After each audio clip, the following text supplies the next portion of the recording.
আসসালামু আলাইকুম। আমার চ্যানেলে তোমাদের সবাইকে আরও একবার ওয়েলকাম জানিয়ে আজকের ভিডিওটি শুরু করছি। কাছে এবং দূরেই যে যেখান থেকে আমার ভিডিওটি দেখছো, আশা করছি আল্লাহ তাআলার অশেষ রহমতে সবাই খুব ভালো আছো। আলহামদুলিল্লাহ, আমরাও অনেক ভালো আছি।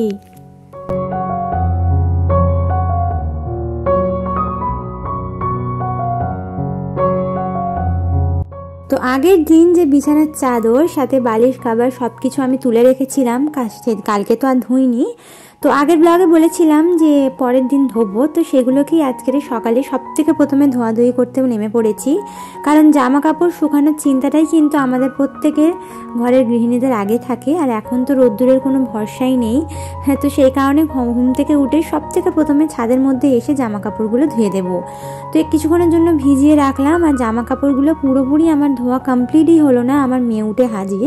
তো একদম ঝটঝট করে ওপর থেকে আমি ওর কান্নার আওয়াজ শুনতে পেয়ে কিন্তু নিচে দৌড়ে চলে গেলাম, গিয়ে জামা কাপড়গুলো তাড়াহুড়ো করে ধুয়ে নিচে গেলাম, গিয়ে ওকে নিয়ে এসে তারপর জামা কাপড়গুলো মেলছি। হ্যাঁ, তো যেহেতু হাজবেন্ড আমার কাজে যাবেন, তো আমি কিন্তু সেই কারণে মাও কিন্তু আমার যায় ছেলেকে স্কুলে দিয়ে আসতে গেছে, ফলে ওকে তো রাখা যাবে না। হাজবেন্ড নিচে এখানে গোসল করবেন, রেডি হবেন, ব্রেকফাস্ট করবেন, তো ওকে তো আর সামলাতে পারবি না, তো ওকে আমি নিয়ে চলে এলাম ছাদের মধ্যে।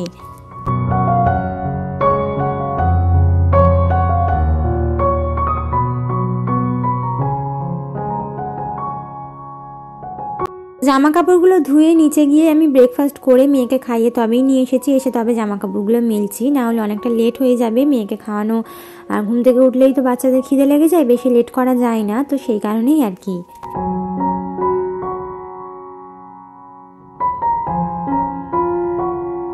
তো আমি নিচে চলে এসেছি, এসে কিন্তু মেয়েকে বসিয়ে দিয়ে বিছানাটা তুলে ঘরদোরগুলো এবার ঝাড়ু দিয়ে নেবো। সকালে অলরেডি আমার একবার ঘর ঝাড়ু দেওয়া হয়ে গেছে, শুধু ঘরটুকু ঝাড় দিয়ে দিই হাজব্যান্ডকে ব্রেকফাস্ট দেওয়ার আগে, যেহেতু আমরা ফ্লোরেই খাওয়া দাওয়া করি।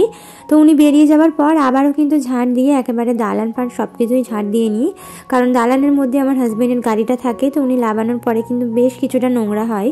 তো সে কারণে ঘরটা আগে মুছে নিলেও ঝাড় দিয়ে নিলেও দালানটা কিন্তু ঝাড় দেওয়া হয় না, উনি চলে যাওয়ার পর তারপর ঝাড় দিয়ে মোছামুছিটা কমপ্লিট করে থাকি।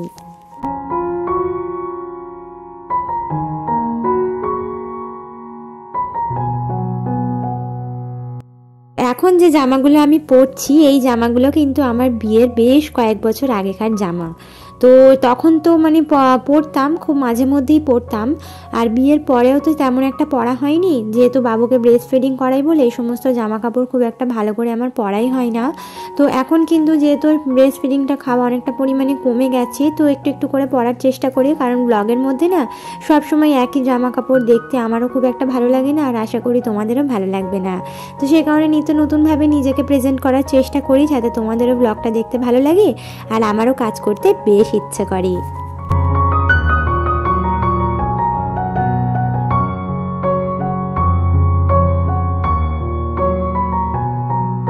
কাজকর্ম সেরে ফেলেছি, ফেরে নিয়ে তারপরে কিন্তু মেয়েকে গোসল আমি করিয়ে দিয়েছি, যেহেতু সকাল সকাল গোসলটা করিয়ে দিই। আর এখানে কিন্তু রান্না বান্না করতে চলেও এসেছি। আসলে ব্যাপারটা হচ্ছে আজকে না রান্না বান্নার খুব একটা ঝামেলা নেই, কারণ আগের দিনের বিট গাজর ভাজা ছিল, সেটাকে কিন্তু একটু ভেজে নিচ্ছি, অল্প কিছুটা রয়ে গেছে, তো সেটা আর ফেলে দেবো না, তো সেটা একটু ভেজে তুলে নিচ্ছি। নিয়ে আগের দিনের মাছ ভাজা কিছুটা ছিল, সেটাকে কিন্তু মাছটা একদম শুকনো শুকনো করে কষা করে নেব, একদম শুকনো করে। আর সাথে কিন্তু আগের দিনে একটুখানি মুসুরির ডালও ছিল, সেটাও কিন্তু দুপুরে খাওয়া হয়ে যাবে। আর একটুখানি ভাত, অল্প করে ভাত রান্না করছি। তো এভাবে কিন্তু আজকে দুপুরে রান্না বান্নাটা খুব সহজভাবেই কমপ্লিট করে নিলাম।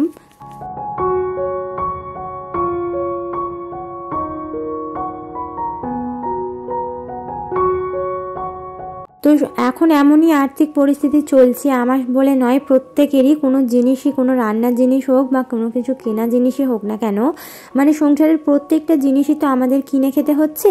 তো এমনকি শুধু আমরা যখন পানি খাচ্ছি, সেই পানিটা পর্যন্ত আমাদের কিনে খেতে হচ্ছে। তাই চেষ্টা করতে হবে যতটা পরিমাণে আমরা পারবো সেভ করে নেব, বা কোনো জিনিস ফেলবো না, কারণ পৃথিবীতে বা আমাদের দুনিয়াতে এমন কিছু মানুষ রয়েছে, সংখ্যক মানুষ, যারা কিন্তু কোনো কিছুই খেতে পায় না, বা এইসব জিনিস কিন্তু তারা চোখেই দেখতে পায় না। তো তাদের কথা কিন্তু আমাদের একবার না একবার চিন্তা করতে হবে যে কোনো জিনিস কিন্তু আমরা ফেলে দিলে আল্লাহ পাক কিন্তু সেটা ভালো চোখে দেখবেন না। তো সে কারণে চেষ্টা করব যতটা সম্ভব জিনিস নষ্ট না করতে। হ্যাঁ, একদম যদি খারাপ হয়ে যায় বা একদম যদি মনে হয় যে এই জিনিসটা আমার খাওয়া যাবে না বা আমি খেতে পারবো না, একমাত্র তখনই কিন্তু আমরা সেই জিনিসটা ফেলে দিতে পারি। অথবা কোনো পাখি, আমাদের যেহেতু মুরগি রয়েছে ছাদের মধ্যে, সেই কারণে আমাদের সমস্যা হয় না, কোনো জিনিস তো আমরা ফেলিই না।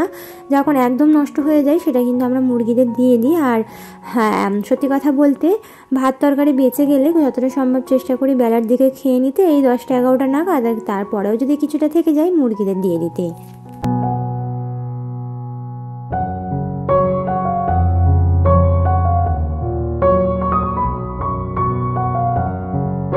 তো মাছটাকে আমি খুব ভালোভাবে কড়া করে ভেজে নিলাম। যতই ভাজা থাক সেটাকে আরেকবার কড়া করে না ভেজে নিলে রান্না করলে কিন্তু কেমন একটা লাগে, তাই খুব ভালোভাবে কড়া করে ভেজে নিয়েছি। নিয়ে তারপরে কিন্তু কড়াইয়ের মধ্যে ওই তেলের মধ্যেই আমি মাছটা একেবারে পাতলা করে আজকে ঝোল করব না, একদম শুকনো শুকনো করে আর কি, মাছের কালিয়া বলতে পারো, মাছের কালিয়া করব।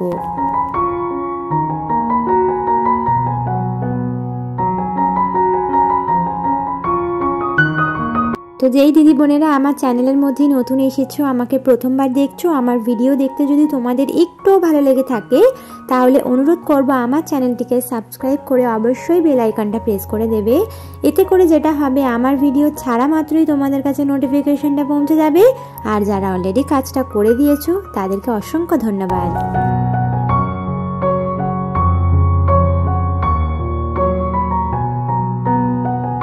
যেহেতু আমি মাছের কালিয়া করছি তাই একটু বেশি পরিমাণে পেঁয়াজ দিয়েছি, দিয়ে খুব ভালোভাবে পেঁয়াজ কাঁচা লঙ্কাটাকে লাল লাল করে ভেজে নিয়ে টমেটো দিয়ে সব রকমের মশলা আদা রসুন বাটা দিয়ে অল্প একটুখানি পানি দিয়ে ঢাকা দিয়ে কিন্তু একদম লো মিডিয়াম ফ্লেমে একদম কড়া করে কষিয়ে নিলাম। নিয়ে ওর ওপরে মাছটা দিয়ে কিছুক্ষণ নাড়াচাড়া করে একদম শুকনো শুকনো করে কষিয়ে নিয়ে তারপর অল্প একটুখানি আমি পানি দিচ্ছি।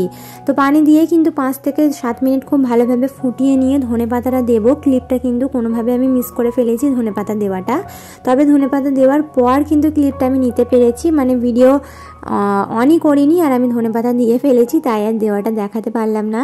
তো যাই হোক, এখানে কিন্তু মশলাটা খুব ভালোভাবে কষিয়ে নিয়ে মাছের সঙ্গে আমি কিন্তু অল্প একটুখানি পানি দিলাম, দিয়ে 5-7 মিনিট ফুটিয়ে নিয়ে ধনেপাতা দিয়ে আরও 2 থেকে 3 মিনিট ফুটিয়ে নামিয়ে নিলেই কিন্তু মাছের কালিয়াটা রেডি হয়ে যাবে।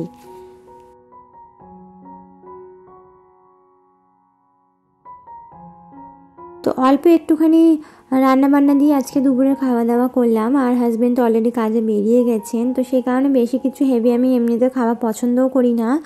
তো তারপরে কিন্তু এখানে মেয়ের ভাতটা করে নেব, মেয়ের জন্য খিচুড়ি করব। তো খিচুড়িতে আজকে রয়েছে অনেক রকমের সবজি, এখানে বিম কড়াই, সাথে বিট ছিল, মানে আগের দিন যে বিট গাজর ভেজেছিলাম কিছুটা করে আমি রেখে দিয়েছিলাম ওর খিচুড়িটা দেওয়ার জন্য। তো বেসিক্যালি ওর খিচুড়িতে যখন যেরকম সবজি থাকে আমি কিন্তু অবশ্যই চেষ্টা করি সেরকম সবজিগুলো অ্যাড করতে, কারণ বাচ্চাদের কিন্তু সবজি থেকেই পুষ্টির গুণাগুণটা তারা পাবে। তো সে কারণে সবজির পরিমাণটা বেশি রাখি, চাল ডালের পরিমাণটা কিন্তু আমি কমই রাখি। তো আজকের এই সবজিতে দিলাম এখানে আলু, সাথে এখানে দিয়েছি বিট, গাজর, বিম কড়াই আর পেঁয়াজ কুচিও দিয়েছি। তো আজকের আর কোনো সবজি ছিল না, যা ছিল সেটুকুই দিচ্ছি। আর সেই সাথে কিন্তু অবশ্যই আমি 2 রকমের ডাল আর আমি গোবিন্দভোগ চাল দেবো।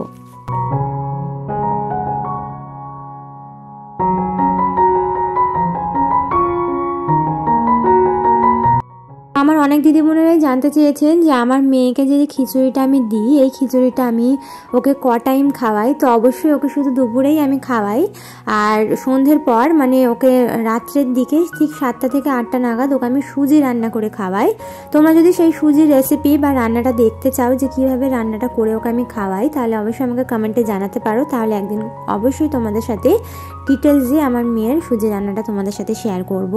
তো এটা কিন্তু ওকে দুপুর নাগাদই ওকে দিই, মানে এই 1টা-1.5টা মতো বা 1টা থেকে 2টোর মধ্যে ওকে এই খিচুড়িটা আমি খাইয়ে থাকি। আর সন্ধ্যে ঠিক 7টা থেকে 8টা নাগাদ ওকে আমি সুজি দিই। আর রাত্রেবেলা যেহেতু আমার শাশুড়ির জন্য আমি রুটি বানাই, তো ওকে রাত্রেবেলা মা একটু রুটি খাইয়ে দেয়। আর একদম শোয়ার সময় আমরা যেহেতু অনেক রাত করে শুই, তো তখন একটু ফর্মুলা মিল্ক দিই, আর সারা রাত আমার বুকের দুধ খেয়েও থাকে।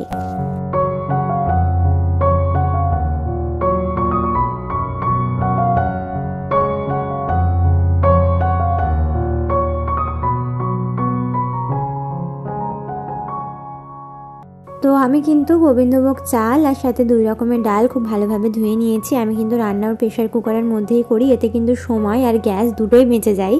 তো এটা দেখা যায় কি, যদি তুমি এমনি চুলায় রান্না করো বা এমনি হাঁড়ি পাতিলে রান্না করো, অনেক সময় লেগে যাবে সিদ্ধ হতে, আর তার টেস্ট কিন্তু খুব একটা ভালোও হবে না বলবো না, কিন্তু অনেক সময় লাগবে।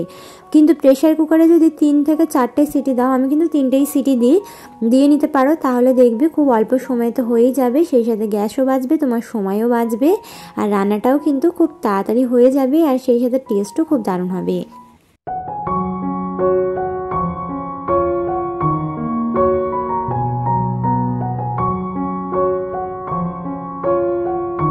কিছু খুব ভালোভাবে নিয়ে নিয়েছি প্রেশার কুকারের মধ্যে, স্বাদ মতো লবণ আর একটুখানি হলুদ গুঁড়ো আর সর্ষের তেল দিয়ে আমি 3টে সিটি দিয়ে ঢাকা খুলবো না, অমনি রেখে দেবো যতক্ষণ না পর্যন্ত এটা রুম টেম্পারেচারে আসছে।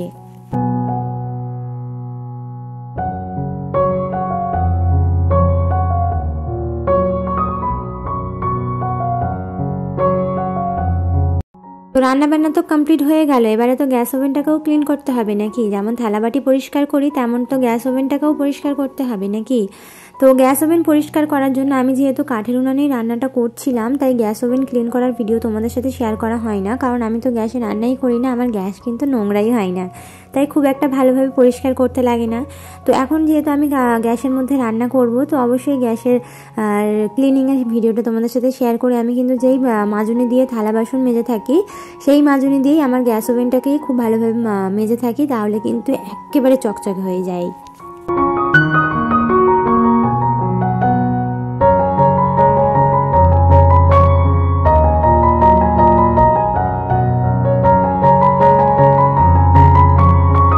খুব ভালোভাবে মাজুনি দিয়ে আগে মেজে নিয়েছি, তারপর একটা ভিজে কাপড় দিয়ে পুছে নেব, তারপরে শুকনো কাপড় দিয়ে পুছে নেব। ভিজে কাপড় দিয়ে পুছে নেবার পর তুমি যদি শুকনো কাপড় দিয়ে না মোছো, তাহলে কিন্তু ভিজে কাপড়ে মোছার পর যে পানিটা থাকে তার কিন্তু একটা দাগ হয়ে যাবে। তুমি খেয়াল করে দেখবে যে তুমি ভিজে কাপড় দিয়ে যখন পুছছো তখন তো পরিষ্কার লাগবে, কিন্তু যখন শুকিয়ে যাবে তখন কিন্তু একটা দাগ থেকে যাবে। তাই ভিজে কাপড়টা দিয়ে পোছার পর অবশ্যই শুকনো কাপড় দিয়ে পুছে নেবে, দেখবে একদম চকচকে হয়ে যাবে।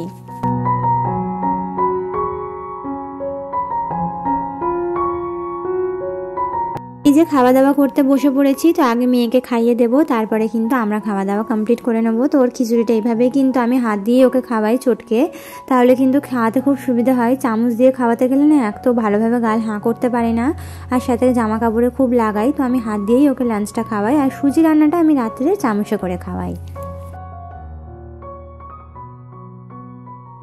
তো আজকের ভিডিওটা এ পর্যন্তই ছিল, আশা করছি পরবর্তী ভিডিও পর্যন্ত তোমরা সবাই সুস্থ থাকবে, ভালো থাকবে। আল্লাহ হাফেজ।